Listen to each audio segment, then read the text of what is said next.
Тэр өвөөгийнхөө энэ түвшний талаар ярьж байсныг санаад чи хорны мастер юм уу гэж асуув. Тэрээр өөрийнх нь амийг үнэхээр авахар тэгсэнд нь дөрвөөцөн нүрийг нь уламжаан гатгана. Түүнийг ясныхаа дараа тэрээр галт гарлууга харав. Галт зууны хорыг шингээсний дараа хор боловсруулах галзуу шингэгчийн хүч нь өөрчлөгдсөнийг тэр мэдрв. Тэрээр энэ болонгийн хоёулангийнхэн тулааны урлагийг гаргахад эзэнсэн мэдрэмж түн. Тэрээр анд маш үнцэнтэй зүйл олж авснаа хэлээд талархсаа ирж хэлв. Гинт хэн манай гол дүрдээшээ харав. Шүн дунд нар мандсан мэд тэнгэрт асар том гэрс гарч цашгүй улам ширүүс хийх тэр анзаарлаа. Тэр юу болоод байгааг огт ойлгохгүй байв. Энэ нь тэнцэн дуусч байгаа хэрэг биш гэдгийг ухаарч хэдэн оров. Магадгүй 300 гаруй танихгүй хүмүүсийн уур амьсгалыг мэдрээд ямар нэг зүйл бурууцсныг ухаарв. Жагааш гэр бүжигийн ийм олон хүнийг анзаарсан байх хэвээр тул хашлаг үйлдвэрчдийг олноор нь хөнөөс хөртрөн буюу тэрэн зориудаар нэвтрүүлсэн гэж тэр дүүнв. Манай гол дүр хортой зүгээ бариад додлог хийх бай өөрөө хүрээд ирсэн нь азны хэрэг гэж бодон нэжтэй инээмсэв. Эцэст нь тэрэргүй хорын тэнцэн зөвхөн өөрөө шамд үлдэх ёстой гэдгээ зарлав. Сургагч багш нөхцөл байдлыг өдөрт бичээд илтгэв. Үүнийг сонсоод тэрээр итгэж ядан хашгирч хад хүчтийн талаар юу хэлснийг нь дахин сонсов. Тэдний дунд тарнууж байсан болштой гэдгийг чам батлав. Иймээс ванжин дайсныг хэн болохыг тогтоосон нисэх. Хүч нь хэр том байгааг мэдхийг шаардав. Чан мэдхгүй дүр эссэн ч харанхуй сар урсгалын өдөртөгчээр өдөрт орсон 300 гаруй цэрэг байгаар дурдв. Мэдээж ванжин маш их цочирдов. Харанхуй сар урсгалынхан яагаад энд ирсэн? 7 цаачтай хий үзэгч бөмбөгөр түнээр нуугдсан газрыг хэн осныг тэр гайхажээ. Үүний улмаас тэр тэдний зөксөхөөр яар хастай гэж шийдэв. Чанган үүнийг хизээч хүрээж байгаагүй. Химээ санаа зовсон дүр үзэлв. Хас бичэд гүү хорын тэнцэн бож буй дотоод ертөнцид нэвтэрсэн гэдгийг тэр тайлбарлав. Цаашиж бол тэд өөрсдөө төрөн дотор хөндлөнгөөс орцох боломжгүй болсон гэдгийг ванжин санаалв. Тиймээс тэдэнд овгийн үлдсэн хүүхдүүд өөрсдөө амьд үлдэхийг найдахаас өөр сонголт байсангүй. Төрөн дотор манай хүү тоологдшгүй олон цагтсаар хүрээлүүлэн цэгцгсэн. Хідэн хормын өмнөх рүү буцаж минхүү танк гүкраныг цогцсны дээр зогсжээ. Тэрээр баг хүүгээ хороос болж жирийн хөвчөөс чөхөж чадаагүй тарамсжээ. Энэ хооронд ясан тэднийг зөөрсөн гэдгийг батлав. Цогцс дээр зүүнний мөр нэг талыг барьсан тэнцлийн тодорхой шинж тэмдэг байгааг тэр тэмдэглэв. Мажинхүү цэргүүдтэй хандан хашгирч танк гэр бүжийн хархнуудыг сайтар хайж алахыг тушаав. Тэрээр олдсон даруйд нь мэдэгдэхийг тушааж танк гэр бүлээс хинч амьд үлдэхгүй гэж мэдэгдэв. Түүний дараахан нэг бүжиг тухайн газрыг нэгчээр хөдлөв. Шавн багшаасаа өдөртөгч өнөөдөр сэтгүүлэн зовсон болжтой байна уу гэж асуугаад тэр ихвчлэн олуурчин санаар аяалтад харуулдаг гэдгийг тэмдэглэв. Тэдний харсан цагцас өдөртөгчийн суулгасан таринууш байж магадгүй гэж башин сэжигжээ. Түүнчлэн хүзүүн дээрх зүүнний мөрнөөс өөр шарах байхгүй хана зүүнд шууд хөл хор төрхийг бол ойлгомжгүй байна гэж багш тэмдэглэв. Тэрээр шавта танк гэр бүлийнхэн тулааны өөр чадварыг үл харуулсан юм насыг нанаждаг гэж харуулв. Тиймээс тэр шавта нууц зэвсгээс болгоомжлохыг санаалав. Шав нь үүнийг санаж явна гэж зөвшөөрсөн боловч гинт хүзүүнд нь зүү зовдож тэр дороо газар тунав. Довтлохоо ханаас ирснийг гайхан багш нь сандарч байв. Тэрээр отолд байн химээ хашгирч бүдэд анхааруулсан сэлмээс уулахыг тушаав. Тэрээр дотлогч руу нэр төртэйгээр гарч ир химээ хашгирч шав нартай сонор сэрэмжээ алдахгүй байхыг анхааруулв. Гинт өөр нэг хүн багшийг дээшээ харахыг шаардсан хашгирв. Тэнгэрээс тоологдшгүй олон зүг боромэтс харшаа. Цэргүүд тэднийг хаач чаддгүй хаасаагүй оногдов. Ган цалхууны дүрслэх хорын техник нь жирийн явхан цэргүүдийн эсрэг үнэхээр өхий аюултай. Гэдэгт тэтгэвчтэй манай хүү энэ замбараагүй аж дунд инэн цэвлэн зогсно. Тэрээр гараа өргөн уурын техникийг ашиглан бүх хортой зүг өөртөө буцааж авав. Энэхүү хослол нь маш бага дотоод энерги зарцуулдаг болохыг тэр тэмдэглэв. Үүний дараа манай гол дүр өгсөн цацнуудын овоолготой нүүр тулж дараа нь зүүн тийш ясан бүжгийг хайхаар шийдэв. Өөр нэг газарт нэгэн эр мачхуд мэдээ авчирв. Мачинхүү бүгд өгсөн үү гэж асуухад тэр хүн үнийг батлав. Тэрээр ямар ч гаднах шарах байхгүй. Зөвхөн зүүнний мөр байгаа нэхний цацны адил маш хүчтэй хороор хөнөөгдсөн гэсэн үг химээ ичтгүү. Өдөлгүй баруун харуулын өөр нэг хүн тэнд байсан бүх хүмүүс устгацсан гэж мэдээв. Бүр дортох нь зүүн зүгээс ирсэн мэдээч мөн ажилдаар ямар ч бүжиг амьд үлдээгүй мачинхүү харав. Дөнгөж нэг цаг гаруй хугацаа өнгөрч байхад 100 орчим хүн ижил аргаар амь өргөцснийг энэн концлов. Энэ нь ердөө ганцхан хүний хийсэн ажил байж магадгүй гэж тэр таамаглав. Хэрэг олон дайсан байсан бол аимшигтэй байх байсан ч энэ нь гарцаагүй танк гэр бүжин мастер байна гэж мачинхүү бодов. Үүнээс болоод тэр өөрсдийгөө ангуучлагдж байгаа мэт мэдрэв. Тэрээр өөрөө оттонд бэлтэж хооронд цэргүүдийг өдөртөхийг янсан тушаав. Янсан зүгээр үү гэж асуусан ч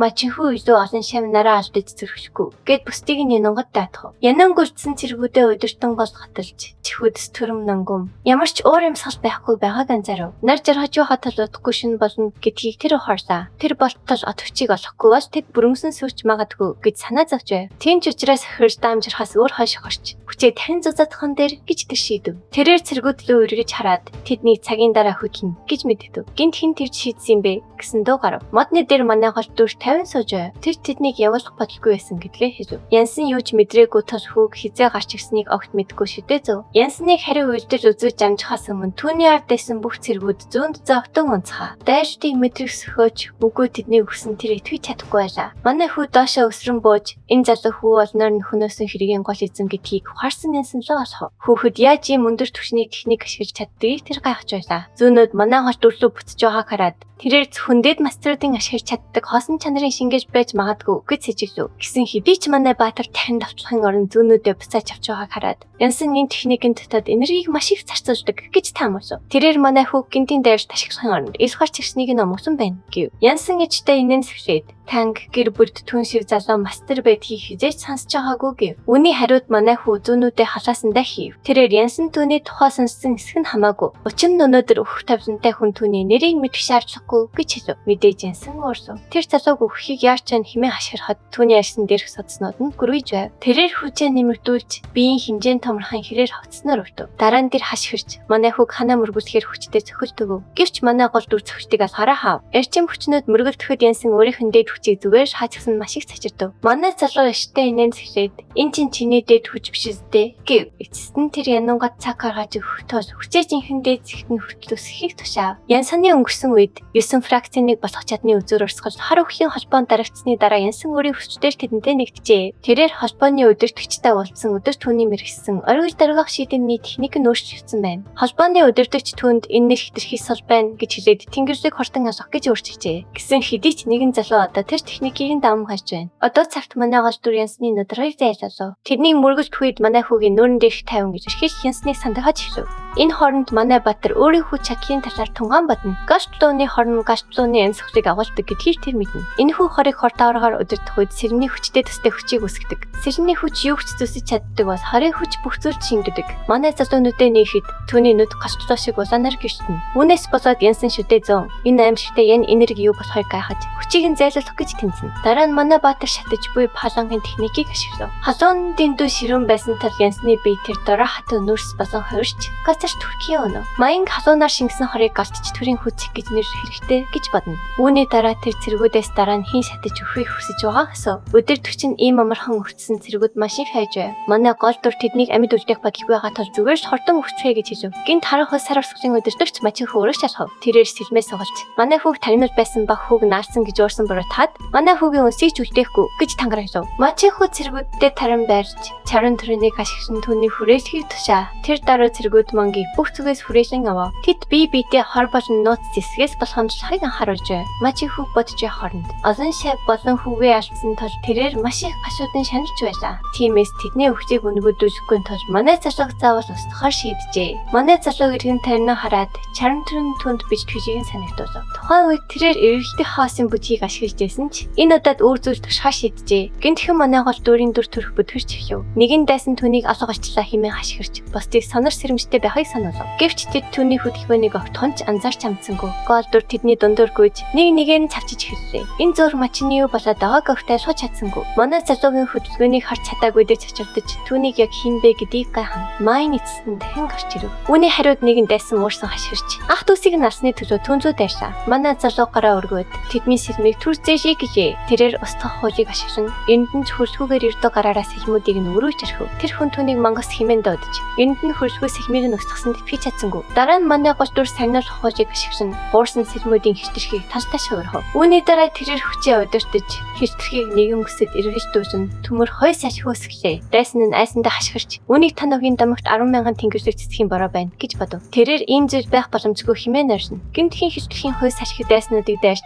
тэднийг сэгжиж орхилоо. Энэхүү хэдлэг үнэхээр хэрцгий байв. Манай залуу инэн жинхэнэ 10,000 тэнгисийг цэцгийн борооны хүчинд хүрэхгүй ч сул дайснуудад хангалттай гэдгийг хүлээн зөвшөөрөв. Тийм ч учраас тэрээр энэхүү техникээ төмөр хичтэрхийн мөндөр гэж нэржээ. Цогцснууд араараасаа газар дуннаа. Гол дүр мачин руу харан одоо чиний ээлж юу хэмээн асуув. Гол дүрийн хүчийг барах гэж хүмүүсээ ашигласныхаа дараа мачин уурсаж байлаа. Тэрээр хоёр сэлмээ суглан их цан гарахгүй байхыг сануулад холбооны удирдагчийн хайрсантай их сэлмийн техник болон чимээгүй сэлмийн техникээр майныг нуран болгохоо мэдэгдэв. Манай залуу шаалан инээмсэрэж үүнийг өгшөө хайсан хэрэггээр мачин шууд лурвш тэмүүлэн түүнийг бот нэргийн химээ хашгирлаа. Манай залуу зүгээр жижиг хөтөөргөө. Мачинуу бүх арга мөхөө гаргаж хэллээ. Та ихэр сэлэм чимээгүй сэлмийн 10 зөвхөн. Тэр үүнд итгэж чадахгүй байв. Манай гол дүр өмнө нь 7 цаажтай фантом бөмбөр төрөнийг хэрхэн нэвцнийг гэж санджээ. Тэгээд тэрхүү тулаанд зөрөөсөн төрөнийг юу ч биш юм шиг зүсч гарсан билээ. Ер нь бол мастер хүнж үнд баригт учраас тэр манай баатрыг мангас гэж бодно. Хүү чанлуу эргэж харав. Одоо ч тэр багшийг аль чадхаа мэдэж байсан ч тэр хүн бас хүртлээ хүлээхээр шийджээ. Хянагч Ванжин инэм секрет монгцд нь аюусгүй боллоо гэв. Манай хүү бүхийж санаа зовоос нь дуушдгуулаа. Гэрч тэр тан өвгийн хасагч нарыг хамгийн түрүүнд цэвэрсэн гэж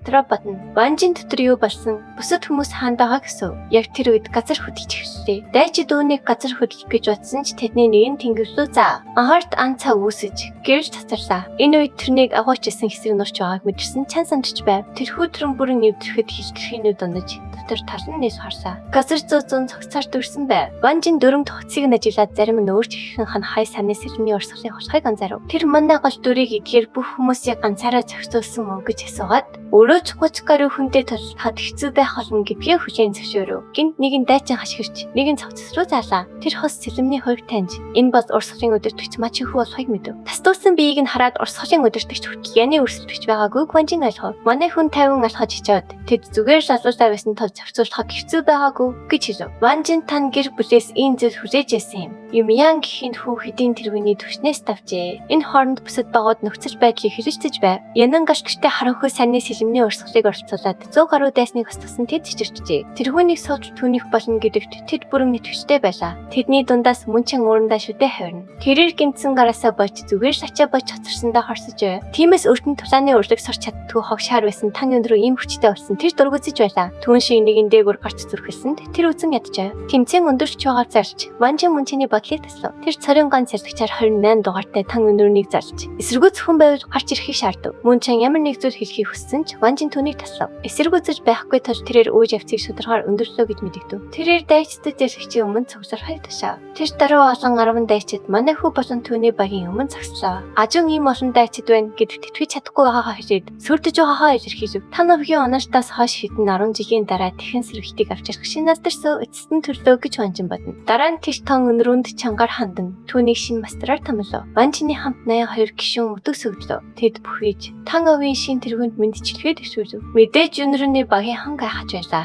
Тэр зүгээр тэргүүн болсноор ийм их хүндтгэл хүлээж байгааг тэд ухаарч. Одоо түүнээс хүндтгэжийн үгээр асуух ёстой юу гэж гайхав. Хүүг хорч хүрээгүй насандаа сичаан даяар овгийн нэр хүндийг эргүүлэн авчрах хэмжээнд хүртэл өсөж чадна гэж Ванжин найдаж байв. Манай баатар тэдэнд хандаж юу хүсэж байгааг нь мэдэж байна гэв. Үүнийг бодит болоход удахгүй гэдгийг тэр амлаж өөрт нь итгэхийг хүслээ. Үүний үр дүнд дайчид тэдний бодлыг уншсан мэт санагдаж түлдөө хүндэтгсэн харцаар харав. Түүний өгсөнжин түүнийг жинхэнэ өдөр түчгэдгийг батж байлаа. Эцэст нь тэд бүгд тан үнийг дахахад хангарвшив. Манай хүн тэднийг гол өргөөрөө буцах тул биш түлээ бацаахаа хэлжээ. Тэднийг явахад мөнчин араас нь харж хацрав. Тэрээр янан яагаад бүх зүйлийг авч байгааг өөрөөсөө асууж уурсаж байлаа. Тиймээс тэр четвэрт чамаагүй сүнсээ хоцтоод хариугаа авахад хангарвшив. Тэр сүүлчийн удаа муухай харж манай хүүг унахаа амлав. Тэр шин хожуу хамтарсан урсгалын тайхаа тэнцээний талбайгаараас харж цагцуудыг харав. Тэр нөхцөл байдлыг сонсоод даруй ирсэн гэдгээ хэллээ. Гинт тэнгэрээс нэгэн ир бууж хүчтэй газардав. Энэ бол хөнөө байлаа. Тэр тахиог ганцаараа ясан зэмлж. Одоо нэгэн дээгүр төвшөнд хүрсэн тул байр суурьндаа төгсөн үйлдэл хийх ёстой гэв. Та юу түүнийг үл тоомсорлон нам гүн байдлыг анзаарав. Хөнөө шиг цогцсон хажуу дундах боломжгүй гэж үзсэн ч 300 гаруй хүн амиргдсан нэр бүсийн зүйл болохыг тэмдэглэв. Тэр тан гэр бүлийн өртийн нэр хүндийг дурдж хөгшин бүргэд залуу хэрээнээс тэр байдаг болохоор гэж гайхав. Гэвч тэр уусан дээр өвхийн гişүүдээс зөө хүрэхгүй хүн байсныг санджээ. Таяа үүнтэй санаж нэгдэ хачин байна гэд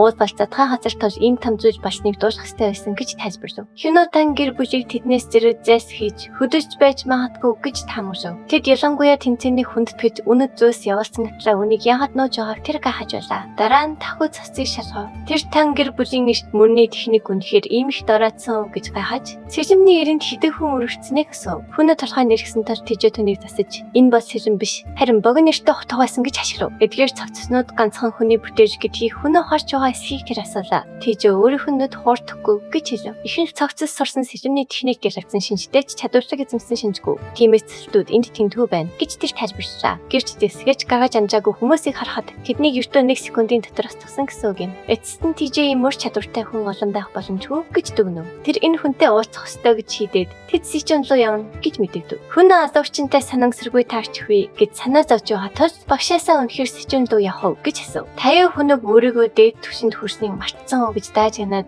өөрийгөө хамгаалахад хэцүү биш гэдэгт итгэдэг байлаа. Хүнөө өөрийнхөө төлөө санаа зовж яхад таяа алуурч тэнэг байлаач өөртөө нэрвэцлэхүүгээр тулаа нэвшүүлэхгүй гэж зүтгэв. Хүнсөө багшийнхаа зөрүү цанг дийшвэхгүйгээ мэдээд санаа алдав. Үүний оронд тэр ихлээд ус хурдаа буцаж очиж тэргүүндээ мэдэгдэхийг санаж болгов. Тахаж өмөлцөн зөвшөөрөөд одоогоор өмнөд хэсэгт хар өвхийн холбоо, баруун хэсэгт чөтгөрийн шидлэг байгаа тул хамтарсан урсгаж байж хүнд байна гэж тэмдэглэв. Хүнөө багшаагаа явахыг харахтаа таяаг тань гэр бүлд очиж тохиолцоор хийхээр төсөлж байна гэж сэжиглэв. Түүний багш тань гэр бүлээр хар өвхийн холбоог даруулж дараа нь чөтгөрийн шидлэгийг ялгуулахыг хүсэж байлаа. Гэвч хүнөө тань гэр бүлийг хэдийн сөрсөн гэж үзэж байсан нь тус төлөвлөснөр болсон гэдэгт тэрвэрсэж чөтгөрийн сэрний техникийг ашиглах шаардлага гарахгүй байхыг найдав. Энэ хооронд нэгэн өрөөнд тавсах самуу жанраа цаасан дээр сахиус бичиж байв. Яг тэр үед дайч тэнцээний орчтогчдыг буцааж авчирсан тул нэгэн хүн илтгэв. Ахлах тэнцэн хүлээжсэнээс хурдан дууссан гэж бодоод танин райн өөрийн үр чадвар болон гашцооны хороор амархан ярьсан гэж таамаглав. Гэвч өнөө хүн эргэлзэж буцаж ирэхсдийн дунд хатагтай райн харагдахгүй байгааг хэлв. Үүний улмаас ахлах цачиртай хашгирлаа. Төв хаалхан дээр хоёр харуулхын яр очиж барсан бэ гэдгийг хэлцжээ. Манай гол дүр баг болон үлдсэн орчтогчтой удирдан там бүзэх хүмүүс аштан ирж байгааг хараад тэд цачиртав. Харуулууд тангэр бүхийн бижиглийг таньж тэнцэн дуусныг шууд ухаарлаа. Хот даяар цууяри хортон тархаж тэнцэн им хортон доосонд гайхсан хүмүүс бүгд цугларав. Тэд ялагчийг харахаар давтчихсэн бөгөөд осон түмэн цаваг тэргүүж буй царайлаг гэх химбэ гэж хайхажайлаа. Охид яны царай хараад хацамнуулаа. Гин толны дундаас нэгэн ирүүрийн охин сордуудан хашгирч охин аав руугаа гараад аллав. Аав нь олон хүн өгсөн гэж сонссноо хэлж санаа намрав. Хүн бүр төрөл төрөстэйгээ олдож байлаа. Гэвч зарим эцэгчүүд хүүхдээ олж чадахгүй байж эхлэв.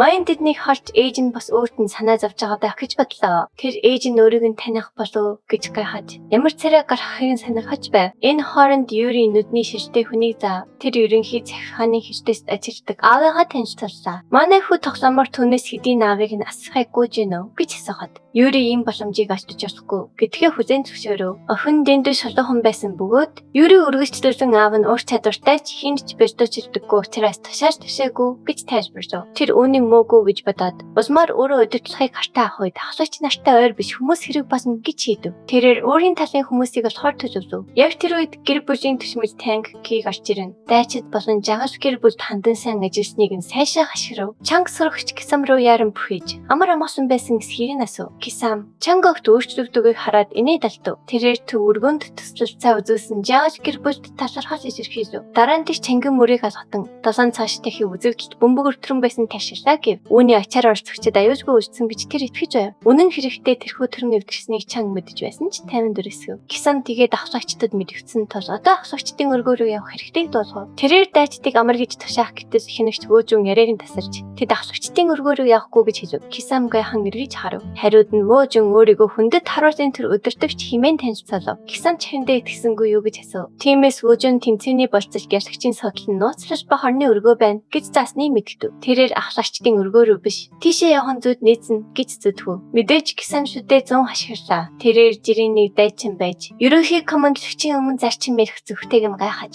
даруй тарахгүй шийдхэн гэж тушаав. Үүнийг ахлагчдын өөдөөс үг сөрөхгүй байхыг сануулсан. Уртаас таварчсан эсэргүү зэрэг гэдгийг вөөжүн ойлгов. Гинт манай гол бүр Кисам руу алхан очиж чи юу хинбэ гэж асуув. Манай залуу өөрийгөө тэнцээний ялагч танг юнэн химэн танилцууллаа. Дараа нь Кисам нөхцөл байдлыг ахлагчдад илтгэв. Ахлагчид ялагч нь хэн болохыг асуухад тэр эргэлдэж байснаа танг юнэн гэж хэлв. Хариуд нь нэг ахлагч хэлгэнэв. Тэрээр ширээ шан энэ байж боломгүй хэрэг химээ хашгирлаа. Тэрхүү нусгаажаад яаж галплууны хорны эсрэг яаж чадсан тэр итгэж чадахгүй байв. Бусад ахлагчид тэдний гүрийн шиш амнаар нь хөтөл ялагдсныг дуртав. Түүнчлэн ахлагчсыг гэртөө 3 жилийн дотор энэм гүрнийг дийлнэ гэдэг бүчгүй зүйл гэж үзв. Тэрээр манай гол дүрийг мих хэрэглэсэн гэж сэживсэн бөгөөд нэг ахлагч үүнийг эцэст нь хөтлж чадахыг санаж болгов. Дөрөвдүгээр ахлагч үүнийг зөвшөөрч юуны яаж бүх хүчтэй нэр дэвшигчдийг ялсныг гайхан хүүгээс байцаалт авахыг шаардав. Гэвч Кисам мэрэгцэж байлаа. Тэрээр хаалханы дэргэд болсон явдлыг санав. Хаалханы дэрэгдэх дурсамж сэдрв. Манай гол дүр Кисам зөвхөн гэр бүлийн тэргүүр засамжлагчид тушаах хэрэгтэй гэж хэлсэн байв. Тэргүүний байр суурь сургасан гэд ахлагчид тэднийг орж тушааж болгоно гэсэн үг биш гэдгийг тэр тодтгов. Кисам тэднийг эсэргүүцэгчид гэж шийдэхийг завдан. Юуны харахан албан ёсоор хүлээн зөвшөөрөгдөхгүй байгааг хашгирав. Ахлагчдад ус сансан хүн тэргүүн болбол өөрийнх нь байр суурь аюул дарна гэж тэр айж байв. Тиймээс тэр юунууд ахлагчдын дургүйг хөрөхгүй байхыг анхааруулав. Гинт юунаас хөвсөлтөөсөн ногооноор гэрч төнөдөрөө ширтв. Түүнээс асар их энерги орогсон гарч Кисамыг зөхөв. Хүүгийн дургүйг дахин хөргөөж өгөх болно гэдгийг ойлгосон Кисам хөтлөө ажээ. Эцэст нь манай залуу яригдсан хавсагчид юу ч хийж батсан тэмцээний нөхцөлийг дагаж нөөцөл ба хорны өргөөрөө явна гэдгээ мэдгэв. Тэрээр Кисамд хандан тэмцээн өндөрсөлтөд зэрэгцсэн хавсагчдын засварлаж бас дуусгар басны тэдэнд узам сая тушаав. Кисам хавсагчдад бүүдийг хэрхэд тэд хэргэнэн уурсав. Нэг хавсагч уурандаа ширэг хоёр хэсэг болгон хувааж тэр тэнийг яаж ингэж ашиж зүрх гинэ вэ хэмээн орсов. Өөр нэг хавсагч тангийн юуны хараахан албан ёсоор тэргүүнээр хүлээн зөвшөөрөгдөггүй байгаа тул